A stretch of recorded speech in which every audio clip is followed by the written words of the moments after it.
Hey everybody, it is 4 o'clock Eastern on Tuesday, which means it's time for the Monster Maverick show. And thanks all for coming, even despite the lack of notifications, because I started the stream a little bit like 30 seconds too late. So with MSP Waves, the way Rondon has it set up is, between like 15 minutes and 5 minutes before the start of your show, you start streaming, and then the whatever bot that's looking for the stream picks that up and then automatically tweets and sends messages to various Discord servers and all that kind of stuff. So I missed all that because I was on another call and got distracted. So at least I remembered to check my audio settings and my video settings so that it would actually pick up the things after I hung up on the previous call. So hey, progress, right? I'm not the complete worst DJ. Ag's still the worst. That's something that I can hang my hat on.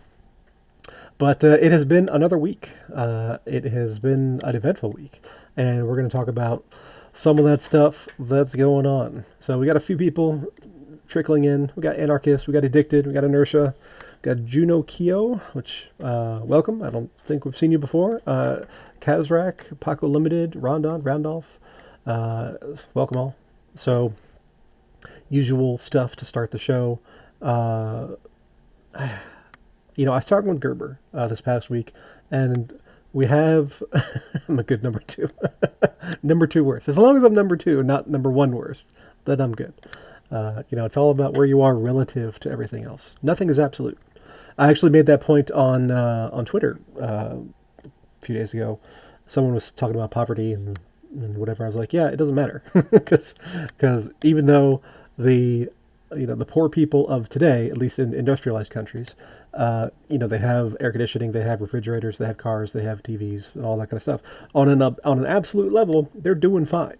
On a relative level, it still sucks, and that's how the human brain is wired. Is how you are in the relative social hierarchy. So it doesn't really matter that that life is good at an absolute level, because there's always going to be a relative loss.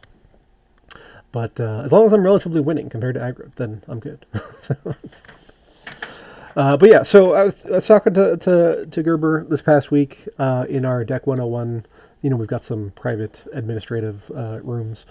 And so we've got some exciting stuff coming. It's going to be a while. Gerber's working on D-City. They're rolling out an update, which they actually posted about today.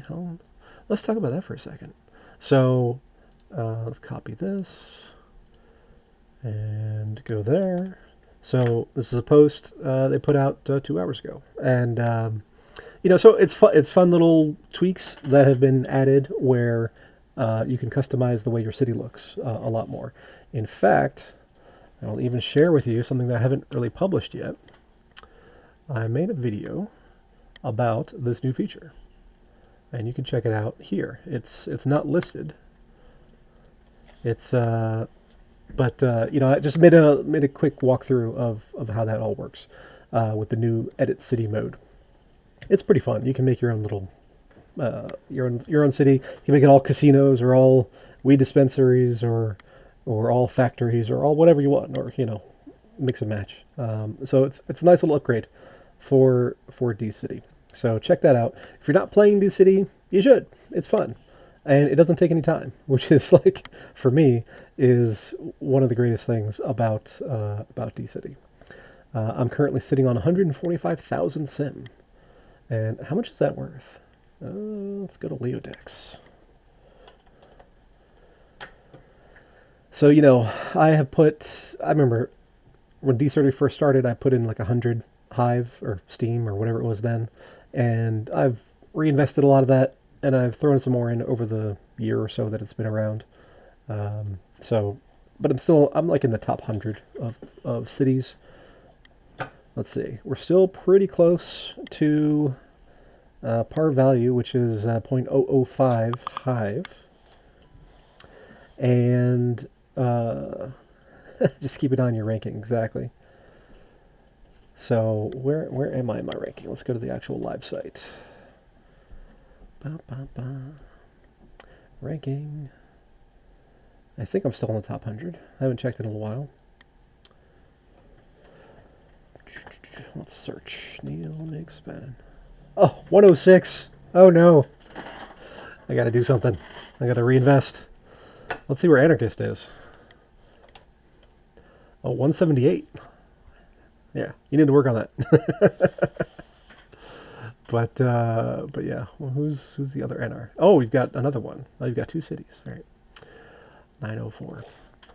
All right, so yeah, Gerber and I were talking, and we were discussing some of the things that we're planning to do in the near future. Like I said, going to be a couple months, but it's going to be exciting. I think if any of you guys know Gerber, if you talked to him extensively, then you know kind of where his mind is at. And we're going to be bringing a lot of that sophisticated knowledge into Splinterlands. So I think people are going to be really excited about it. So I asked him if I could share details and things, and he said no, because it's going to be so long. But this is my secondary announcement of an announcement. Until then, we still have, Deck 101 is still running. If you have cards that you're looking to sell and you're thinking about burning them, basically, if you're selling them for less than 10%-ish over their burn rate, then you're better off just sending them to Deck 101. And we pay you 101% of their burn rate. So you get a little bit more, and there's zero hassle, zero time involved, because, you send it, one block later, the Dark Edge crystals are sent to your Hive Engine account. So very simple. And Ron, no, I don't really want to buy your city. I'm good. Unless you're selling for a discount, and then I'm interested. Let's check out where Ron is. 598. Oh, you got nothing. You got 193 population, 130 sim income. Not even worth the time. But still much love. So Deck 101. If you're selling cheap, then send them to Deck 101. You'll be better off. If you are looking to get some yield on your cards that you own, you can set up an account with Deck 404 where somebody else will play the account for you, and then you split the winnings basically. So it's a way to get some yield out of your your idle assets. So that's always something to keep in mind. I have started the process of optimizing my own Deck 404 accounts, because one of the so I set them all up before the collection power update, and some of them have like Silver League cards, but they're all gold foil, so they have like 1 million or 1.5 million collection power, but they're still Silver League accounts. And I've got other Silver League accounts that are like 60,000, 50,000 collection power, because they're all regulars. So I have to rebalance those. So I'm starting the process of taking like one splinter of gold foil from one account and swapping with a regular foil of the same league on another account, and trying to balance out so that the collection powers are comparable and more efficient. Because at least with my players, the Deck 404 accounts, they're not really placing in the leaderboards. They're not getting packs as an additional bonus. In the different leagues. So what I'm after is season rewards and quest rewards. So I just want them to hit those higher targets as much as they can, and then if I can put in some gold foil cards in those accounts and get them up to gold 2, from a silver league, or if they're in gold league, get them up to diamond 2 or something like that. That bumps the returns up quite a bit. So even unoptimized, I'm still running at like 60%, half of that. The total accounts are like 60%. So like 30% ROI or return on, not ROI, but return on assets. Because, my investment was so long ago that the numbers are just insane. So, that's, if you have those idle assets that aren't working on anything, because, someday in the future, maybe those cards will be able to work on your lands, but not now, but... So might as well get a return while you can. And obviously, rentals, there's been a lot of news that, or not a lot of news, but there's been some chatter that it's been picking up for rentals. All of my cards are now in Deck 404, so I'm not doing so much there. But I thought that was worth taking a look at. So let's check out the market here on Peak Monsters. Oh, and as always, if you're here live, chat in the Discord.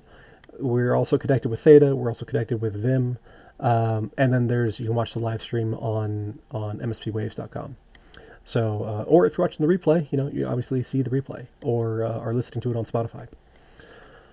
So, if we go to the Peak Monsters Market and we look at some rentals, let's look at some betas, I guess. A good, man, my internet's slow today. A good thing to look at is always the neutrals, because they tend to be the most in demand. So if we look at like Elven Cutthroat rentals, there's some available. People asking 2% a month, 2.7% a month. That's all aggroed. Steam-eng. Let's see, who else is a popular one? Well, Peaceful Giant. Peaceful Giant is like the master of back to basics. So 3% is going asking, but a bunch are rented at the 2%, 1% range, which is okay. Let's see what's going on let's see what's going on in Untamed, or not Untamed, Dice rather. So I actually recently, this past week, I rounded out my dice and opened all the dice, and I had to buy a couple cards, but not very much. And so now I have a max set of regular dice. And, I started using the Grenadier here in a couple matches, and that was pretty handy, actually. He's got Oppress, he's got Blast, he's got Snare. And he's, 3 mana. So, I use him with Selenia, who has a +1 for the ranged, and now he's 100% efficiency actually above 100% efficiency on mana to damage. He's a little slow, but does a decent job. So this is interesting. We got I don't know how many, not too many, up for rent, but most of them are rented. And, these are, even the low-level ones are rented. But the level 6s are going at pretty cheap, 1%, 1.7% a month. So there's definitely room there to push those prices up, because there seems to be enough demand there. Who else is in Dice? Who's great in the Dice is, which summoner is it? I think it's Ouster. Ouster does great, just because he's got Magic Reflect on everything. So looks like some of them are renting at 2% a month. And we got Lorna. She's got Divine Shield and everything. And not too many of those are rented. So, it's interesting. I've run into Mylor Crowling a couple times. That's kind of a pain.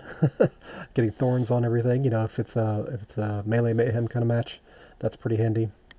And Cannabis Cup is everywhere on these. So again, renting for like 1% a month. Yeah. So yeah, there's some activity there. Prices aren't real high. So, I'd rather put them through Deck 404 and get, 3% a month return, or 2.5% than rent them individually at 1%. But then you have to have enough cards to make that work. So there's a balance there. But yeah, so someday when lands roll out, we will have a place to put all of our idle assets.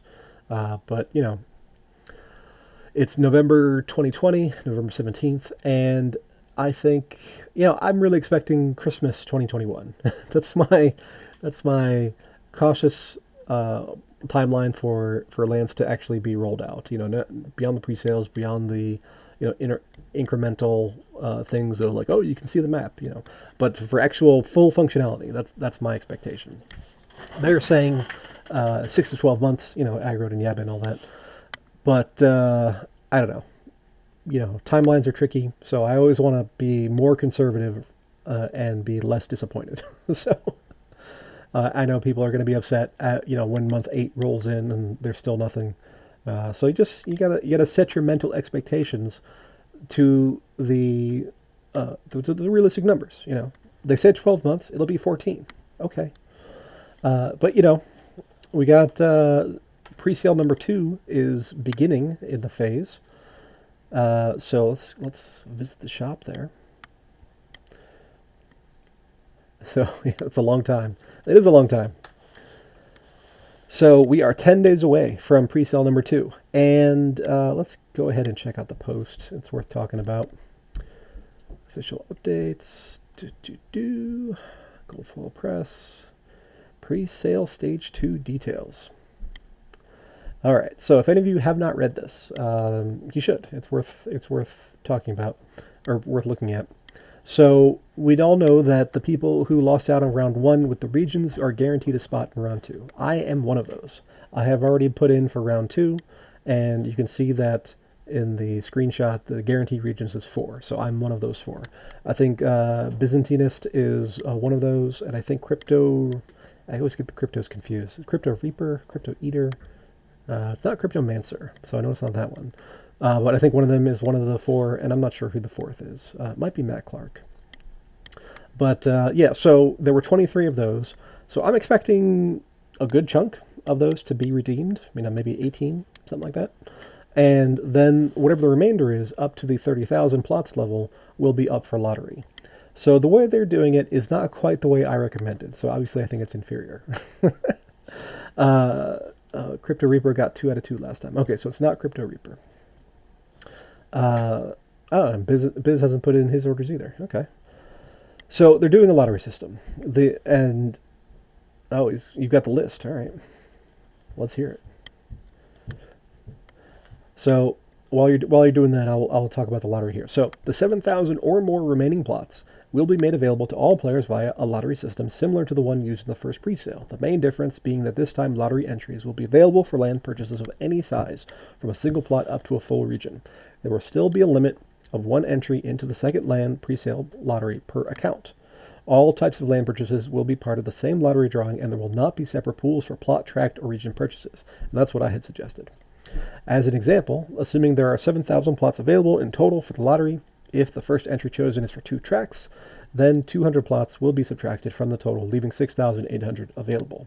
If the next entry is chosen for 30 plots, then there will be 6,770 left available. If the next entry chosen is for a region, then there will be 5,770 left available. This will continue until there are no land plots left available or there are no more eligible entries. And it'll start at 1600 UTC on November 28th. So it'll be some Thanksgiving weekend fun. Tamashon. I don't know who Tamashon is. Tough Cat and Matt Clark. All right. I got one of them. And me, obviously. So I was 50% right. So I am, it doesn't matter to me, right? Because I got my guaranteed spot. But I think that putting everybody into the same pool with tracks and plots and regions, I think that's a mistake. Simply because, there are plenty of scenarios where, it's not going to be, people will be crowded out basically by the large tract or by the large region buyers. So, I think there's too much opportunity for bad feelings on the part of the small players here. So that's why I think, as I outlined in my post that I talked about last week, having a separate pool for a separate limited pool for regions and a separate limited pool for tracks and a separate limited pool or the remainder pool for plots would be better. But obviously, they did not see it that way. So we'll see. We'll see how it goes. I am expecting many hurt feelings and cries of outrage and recrimination and all that kind of stuff come November 28th. But it'll be what it'll be. So, like I said, I got my guaranteed region. I'm getting my, a legendary token or totem or whatever it is, due to my loss. So, we'll, that's okay. You could trade in Praetorian titles, but you can only downgrade. That's kind of interesting. I hadn't noticed that detail before. So, you can take 1 Praetorian, which is a region owner, and trade it in for 10 Explorer titles. Which is, a tract owner, but you can't combine tracks into into a Praetorian kind of title. So, I think Praetorian titles are going to be pretty rare. There's going to be, there'll be some pools, there'll be some guilds, and there's going to be a few region owners, and that'll be it. So if the titles end up having any in-game effect, I think they're going to be a little bit sought after. The Uniswap liquidity provider rewards has been implemented, which was a lot of fun. I was able to do that, and then so I claimed mine. I got like 18. I think it was 18. Let's go to my inventory here. I do like the new inventory system. I wish it had a tab or a button at the top rather than going in through cards. But yeah, I've got a Summoner Spellbook. I've got an Untamed title right now, and I got my land token. And where is the other thing?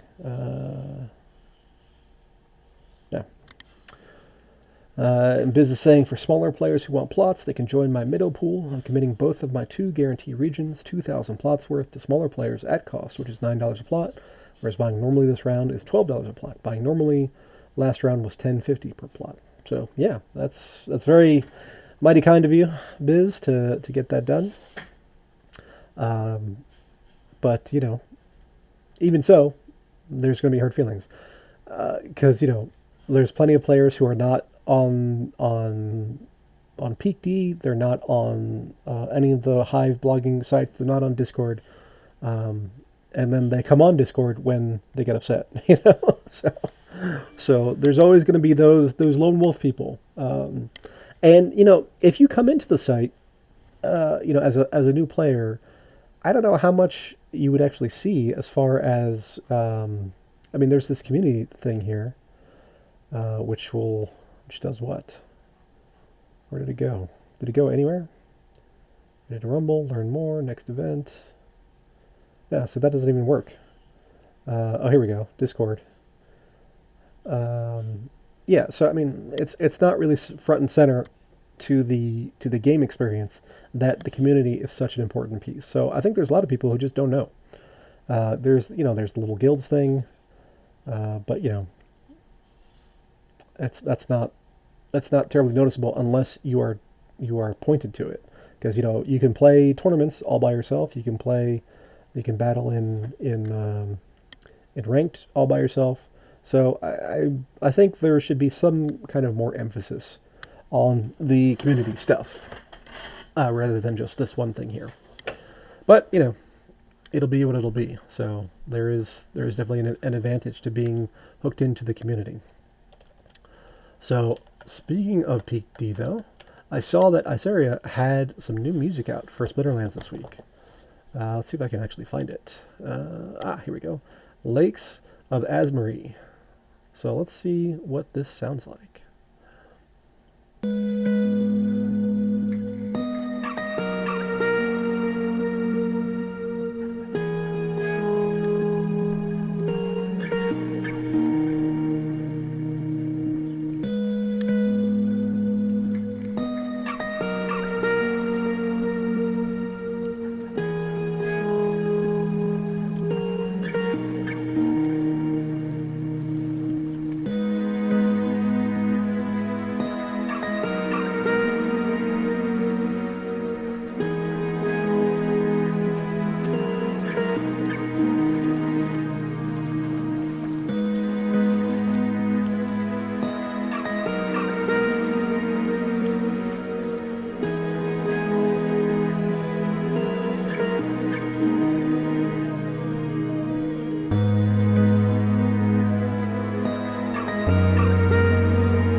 All right, so that's pretty nice. Asbury is, I guess, one of the water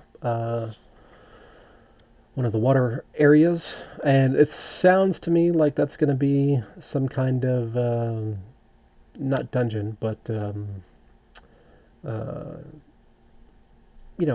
themed area. It's just kind of background music. So I liked it. That was actually the first time.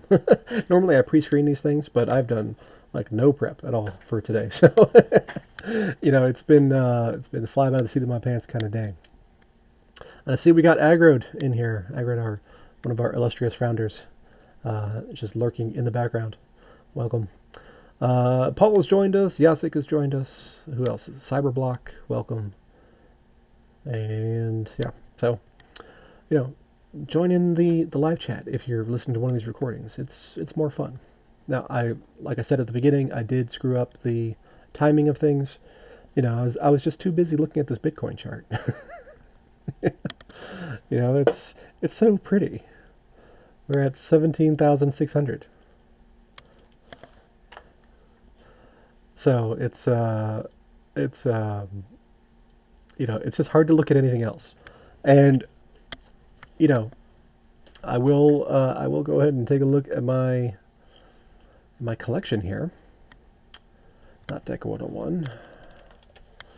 My other collection. What do I think it means for Splinterlands? Well, that's an interesting question, Aggroed. So, actually, I will talk about that, because why not? So right now we're at 84, which is pretty close to last week. I think that's up a little bit, but I also got some more dice. So Paul's asking, thoughts on mystery card going away and land plots being added. I understand that the new mystery card, creating a new mystery card every, what is it, 180 days, is difficult, with balancing issues and all that kind of stuff. So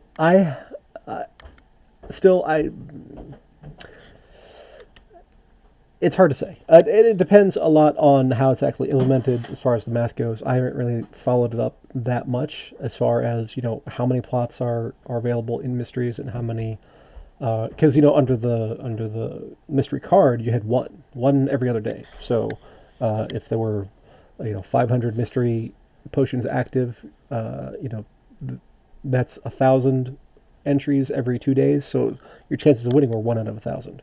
I don't think there were that many mystery potions there, but it's a pretty rare card. So I've made it a point of getting a PJ, Archmage Arius, and I even got a Mighty Draken, which I way overpaid for apparently because I just wasn't patient. 5 slots per day for 200 days. Okay, so I mean, if we look at the valuations there, let's go to the market. And we can see that, let's see, Arius. Okay, so Archmage Arius, there are 899 regular foils, and there are 10 gold foils. Let's see, so they are going for a lot. Let's do some spreadsheets, all right? I know you can't see this, but so let's see. AA regular, AA gold, DCX, market, sound. What sound? Can you hear me? I mean, my thing is moving. Okay. Is that Thornstaff worth that much? Yeah, it is. So there's 899, well, let's just say 87 cards, because they're all max, There's 87 cards, and then there's 3 of those. Market value is, let's say 33. And, it's not worth $20,000. It's worth, let's go with the bid. Okay. So it's going to be that times 10 times that. And it's going to be that times 4 times that. Okay. So the total value of all the Archmages Arius is about 30,000 right now.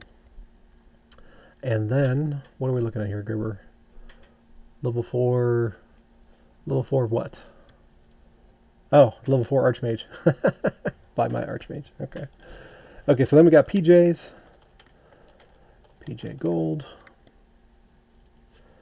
It's Okay, so there are 83 again, or 83 regular PJs, and there are 7 golds. All right. Market value is $30, and let's do 146,805. All right. So same deal there. So again, about 29,000 on the PJs, and then for the mighty Dricken. All right, so let's see. There are 89 of those. Dricken regular is 89, and Dricken gold is 1. Okay. Dricken gold is 1. And market value there, 1230. Just destroyed. All right. So equals that plus that. All right. So Archimage area is 30,471, and the PJs 29,010. Dricken's 11,534. So let's take the average of those, and we get 23,672. All right. So 23,672 over 180 days is 131 a day. Okay, so 131 of value delivered through the previous mystery cards per day while they were active, while they were in print, compared to 5 plots per day for 200 days. So, I mean, per 200 days doesn't really matter. 5 plots a day is, at full retail is going to be $100. And so, I mean, we're in the ballpark. It's a middle ground between, the PJ and the Dricken. And, so I think that's reasonable. As far as utility you get out of it, I mean, a single plot, if you win as a mystery potion opener, that's not as attractive, because I mean the potential win is, I mean, the expected value is pretty close, but the variance is much different. So, if I'm a gambler, then Gerber and Ron are throwing down in the bronze leagues. If I'm a gambler, I want to have not just the expected value, but I want to have that big win. So if you get a gold Archmage Arius, then you are through the moon, right? And everybody else is a little bit jealous, which is even better for you. And other people want to get that. So I think it's just not as sexy to win maybe a plot. And plots are cool. And I'm happy that I got my 18 of them. That's what I was looking for before. Did they actually show up? Oh, there we go. Land plot claim 18. That's right. So, I got mine through the liquidity pool, which was fun. But, so I think the appeal of mystery potions is greatly reduced, even though the math works out to be about the same. Just because, that's how human nature is. You got to feed that dopaminergic circuit in your brain. But yeah, so Agrod asked a nice little softball question here. What do I think that chart means for Splinterlands and the fact that Bitcoin's at 17.6? So currently nothing. But in the future, welcome to the future. When people are crypto millionaires, then they're going to be, there's going to be a lot more people in crypto, which we're already starting to see happen, with, PayPal is rolling out their service. And I read the other day that they were going to limit it, but then there was so much demand that they just said, okay, everybody can do it. So, the more people that are in crypto, the more people become interested in crypto projects like Splinterlands. So I think long term, high prices of Bitcoin and, Bitcoin going to, 100,000 or 250,000 is great for Splinterlands. Now, with that said, I've been thinking a lot about the pricing of Dark Energy crystals and how that's basically putting a limit on what can be done with the ecosystem. Because, so we have the burn value floor, and I talked about this a little bit last week. We have the burn value floor where,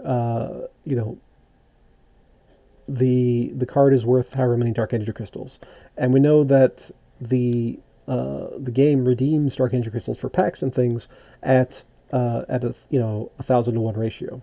So who keeps the PayPal keys?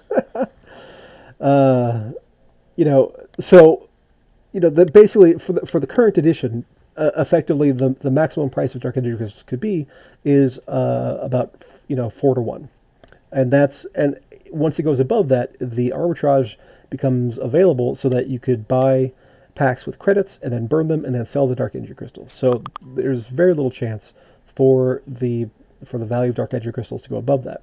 Now, for all the in-print cards, they are tied to that. For out-of-print cards, they can appreciate more. So, I think that's a limiting factor on the growth of everything. So, but when you have Bitcoin at 250,000 and people come in and say, oh yeah, I'll spend point oh one BTC on these cards or whatever, and it'll be fun. Then I think we could see some of those values fluctuate to the high side much more. And so long term high prices of cryptos. You just have those crypto millionaires out there wiping out whole asset classes, and B, you just have more people in the space. So both of those things are good for Splinterlands. So Dallas is asking who keeps the PayPal keys. So I actually wrote, I think I wrote a post on this. Let me see if I actually did that. Let's check my Leo Finance blog. So the fundamental principle of crypto of not your keys, not your crypto applies. So, PayPal is not, here we go. PayPal's thing is not actually cryptocurrency. It is a derivative, because what you are buying and selling is a claim relative to the price of those cryptos. And whether it's Bitcoin, Bitcoin Cash, Ethereum, Litecoin, because there's no actual exchangeability. It's just you can buy from PayPal, you can sell to PayPal, or you can transfer to another PayPal customer who can then buy or sell back and forth to PayPal. So, it's a bit of a walled garden there, and what you're doing is nothing on blockchain. So it's the same thing like MetalPay does, where you are dealing with these objects that are derivatives and priced based on this other asset. What if PayPal gets hacked? Well, then, millions and millions of people are screwed if PayPal gets hacked. So hopefully they have some good security. And I imagine, they have the funds to do a good job on that. I'm not too concerned about hacking as I am just, people not knowing what they're buying, And Paul's asking, there are some commons in the market. Well, it's not a question. There are commons in the market where only one max is available. Pretty thin market out there for some cards. And that is absolutely true. So if you look in the market, let's say, not for a Dricken, but let's say, Untamed is in print, so it should be the most liquid. So let's go to Untamed. Come on. What is going on here? Anarchist says, imagine not owning the keys to your crypto. Come on. Untamed. Let's refresh. Maybe that's it. It looks like round one against Gerber. And now they're doing round two. Coinbase is down. Yeah, it was trending on Twitter the other day. It's just crazy. So if we're going to take, let's change this to log chart. I've written a good bit about the price of Bitcoin, and to me, the cycle high is going to be that $250,000 range, and that's simply because of this chart here. So I made a post about this, but I'll share with you guys directly. So this is a log chart, so this is an exponentially rising curve. That's a straight line. And during the previous cycle, we had an expansion away from that baseline exponential curve of 1,200%. So if we do the same thing with this exponential curve that we're on, let's see if I can actually get it on the screen. Yeah, I kind of got to zoom out here. Let's expand that. There we go. Now you can see it. So that puts us up at the $200,000 range, and I think that's realistic. I put it on Reddit, and people say, "Oh, nice that you're being realistic." And I was like, "Yeah, actually, I am, because this is how prices work. The law of supply and demand tells us that prices are exponential, and of all prices. Now, in most asset classes, it doesn't make that much of a difference because whether it's exponential or linear, because the curve of the exponent is very, very low. And the amount of time you need to go to see that exponential behavior is so great that it just doesn't matter for everyday life. Meanwhile, I remember as a kid, buying, Cokes from a vending machine for 50 cents was, high retail, and you go to Walmart and you get it for 10 cents. And that's no longer the case. So now, they're $2 or whatever it is. I haven't actually bought a soda from a vending machine in a very long time. So it might be higher. I don't know. So Biz is saying someone mentioned there are no max parasitic growth up for rental. Parasitic growth is a very in-demand card. So that'd be a good one to see. So let's see. Parasite. All right. So for card rentals, regular foil. There's 2 level 10s. They're in cooldown. And let's see and there's a third one that's being rented. So yeah, there's definitely demand there for the high levels.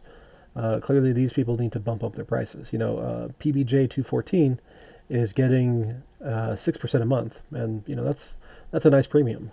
So the way Peak Monsters quotes those is monthly. So you're talking 72% a year. That's not bad. Better than a sharp stick in the eye. So on the buy side, let's see what we got. We got 1,023 available. Oops. Let's go to the bulk. 1,200. Okay, so we can get 1,200 BCX. How about 1,600? No, so there are not 4. There are less than 4 max regular foils to be bought on the market. Llama is, so Agrit's saying Llama, he suspects, is going to go through the roof soon. Llama's a great card. I think it's really underappreciated, and I know it's new and all that, and I haven't really had any. I think I've had 1 EarthQuest since it came out, but I used it a lot. It's a lot of fun. So we'll see what it is. There's virtually no depth in the market. Smelp, so again, that's aggro, has a couple for rent on the max level, and he's the only one. But at card listings, there's 10 cards. There's not even 1 max regular foil available. So that's pretty thin. And I mean, we can look at some of the other cards. Llama is cute. Whoever came up with that design, I think, did a good job. I think it was somebody's kid. So let's look at some rares. Unicorn Mustang. So let's look at Unicorn Mustang. There's 212 cards available. Let's find out how much BCX, though. So let's see, 400. There's not even one. Or no. What am I saying? This is a rare card. So there are 283 BCX available, which makes for 2 and change max level Unicorn Mustangs. Let's look at an epic. Let's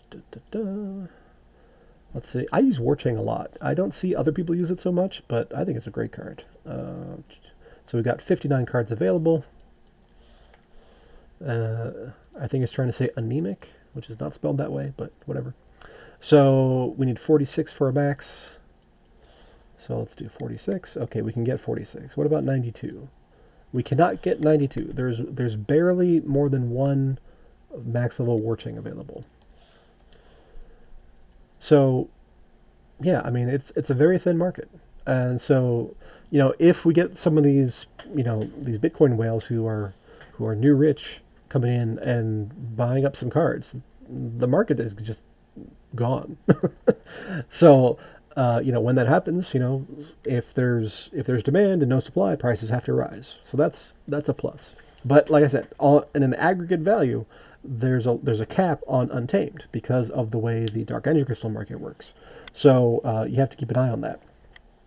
So right now, if we go over to the PAX calculator, so we're looking at. Let me just do 500 here.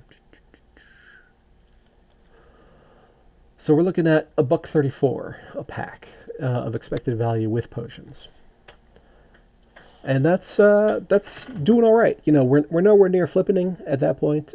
We got to get up to $2 before that is a thing. Not even $2, $1.68 or whatever it is when you factor in the max level discounts and everything. So it's an issue. So, Too Curious is saying, is the market not too thin? Basically, not enough cards for potential new players. So, yes and no.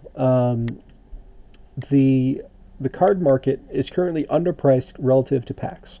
So, as the prices rise, as liquidity drains from the card markets, then that will change, and more packs will be bought, and the cards in those will either be burned or will be put on the market for sale. So I mean, it is the market is to some degree self-correcting. So there's an old commodities joke where the cure for high prices is high prices, and the cure for low prices is low prices, because the market participants react to all those things. So I'm not concerned about new players, because the worst case outcome is that people just buy packs. Now, where are we in the pack count is a question, because that could run out. And I don't know, Agrat, if you are willing to share any information or anything about the thing after Untamed, if there is anything ready, or if it's still in, very much on the drawing board. So we've got 683,555 packs remaining. So if we go to my pack calculator, it will self-correct. That's right, Inertia. It will self-correct. So the sold out ones, yeah, those can moon in value. Absolutely. There is a thing you have to keep in mind with regard to the burn values of those things, and the dark energy crystals. So there's going to be some adjustments with those. So Chaos Legion is, I guess, the name of the next set. That's a fun name, I gotta say. All right, so for new players coming in, you got to think, what are they going to do? So like a single new player, if they're just a player and not a speculator, not a business person, not an empire builder, they need a max set, right? So how many packs do they need? They need, let's try 800. No, that's not it. They need 1,200. Not quite. So that's not going to get them there. Let's try 1,600. 1,600. Nope, that's half a diamond. So I mean, we're in the neighborhood of 2,400, 2,500 packs to get a max level deck. Paul's saying Chaos is a good ability name. I wonder if that's planned. I think it's potentially intentional. So 2,500 packs of Untamed. If we divide that by 575, we're talking about 575. That's 4.3 of those. So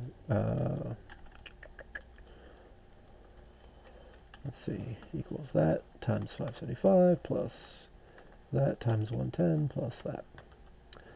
So 2 of those. So yeah, so we need 4 Monster Maverick packs and then 2 of the 100, and that's a good chunk of change. So that's $4,000, and then and then yeah, 4,400 bucks, something like that. So that's going to take a while to even get through 680. So how many max level players do we need divided by that? So we need 270 max level players to eat up 680,000 untamed packs. So it's going to be still a little while. And too curious to say exactly how we're going to get thousands of new players. So, well, one, they won't all be max level players. The vast majority of players, it's going to be, Pareto. It's going to be, mostly people in bronze and silver and gold, and then, fewer and fewer as you go up the league ladder. And they have their next expansion pack ready. So I'm not too concerned about, onboarding the masses, as a as the old Steam joke goes. But the capacity is there. The open question is what will happen to card prices, during that time. And again, the imprint are limited by the print rate and the print cost. So, but it's those out of print cards that have a lot of upside potential. Now, as we've seen with Alpha, it's kind of a double-edged sword because the higher the price, the lower the liquidity. So, I have in my account, so much Alpha that it's crazy. I own 3% of all the Alphas. So, how do you sell all that? It's gonna be tough. So, it's actually not as bad as I thought. So of the 82, 27 is Alpha only, and but that's very hard to move. Now the good side is that with the deck 404 servers, I put those cards to work, and they're earning season rewards and quest rewards. And when lands comes out, I imagine some of those will be put to work on the land, as my indentured servants or whatever it is. However the mechanics of it end up working. So there will be utility in that. But if I wanted to actually sell and do the whole thing, it's going to be tough. Unless demand is crazy. I'd probably have to take a good discount against the market value to sell the whole thing. Or, this is something I've also considered, is to actually wrap it up and sell a whole business of Splinterlands. And, Rondon saying there's only 4 llamas on the market now. Too Curious says, me too, I own a lot of Alpha. Someone will need to be wanting to pay that price. Yeah. So I think if I have a lot of connections in the let's say sub $10 million M&A space where people are buying and selling businesses. So when crypto's hot, I could very easily wrap that up inside a business. It's already inside a business. It's inside my corporation, but I can wrap that up and then sell it as a package, and I think that is perfectly doable. But selling individual cards is going to be, hard, during the time, just because the prices will just be crazy. So, it's there's always a double-edged sword of, high price versus liquidity, high price versus liquidity. So, we'll see how it goes. If and when we onboard thousands of new players, then, that's a difficulty I'm willing to accept. Paco says, put them all on the lands and we are done with the alphas. Yeah, that's probably true. I put in my guaranteed region purchase, and so that's 1,000 plots, and then I have 18 from the liquidity pool, and now all of my dark energy crystals are sucked up and gone. So I'll have to work on building up my stake again. But worst case scenario, let's say there's only one card per plot, and then there's 60 or 70% of the plots actually need a monster on the land. So that's 600 or 700 cards, which is a decent amount. So I have, in total, I have what? I have. It's waiting for peak monsters. Do. I have 18,000 cards. Is that right? Let me go over to SM Voter Hut and see what the bot says. Say top 10. Yeah, I'm nowhere near the top 10 in cards because I have so many combined. But BCX, number, oh, just behind Small on BCX. That's a fun one. You could just focus on your legendary land plot cards. Yeah, I mean, it all depends on the implementation and what ends up being the rules and all those kinds of things. So if it ends up being multiple cards per plot, then that gives you a great deal more capacity, obviously, compared to just one per plot. And if every plot could use an assigned monster or summoner versus just some of them, so we have to wait and see how this all shakes out. And I would ask Agra, but I don't even think he knows for sure because, this is all very, very early in the stage. Speaking of which, I saw somebody in the Discord earlier today talking about the land presale and everything, complaining about how it's like, oh, I wish we knew more about these things. It's like, well, that's why it's a presale. That's why it's discounted. So you gotta take into account that, I hope it doesn't happen, but we could get run over by a bus, and hopefully that doesn't happen. But if it did, then a lot of value goes out the window. So these are risks that you take. So it is what it is, basically. So you have to take that into account when you're engaging in any kind of pre-sale. Claiborne saying PayPal crypto is a joke. That is true. $13 llamas. Oh, let's see what's happening with the llama market. Whoever's selling llamas, you owe me a commission. Oh, that's mine. Llama. My kids watch a cartoon called Llama Llama. And it's about Llama Llama, the kid, and Mama Llama, his mother. And she's a single mom. That's quite progressive. So there are now 7 available cards for the Scarred Llama Mage. And they start at $13 and go up to $800.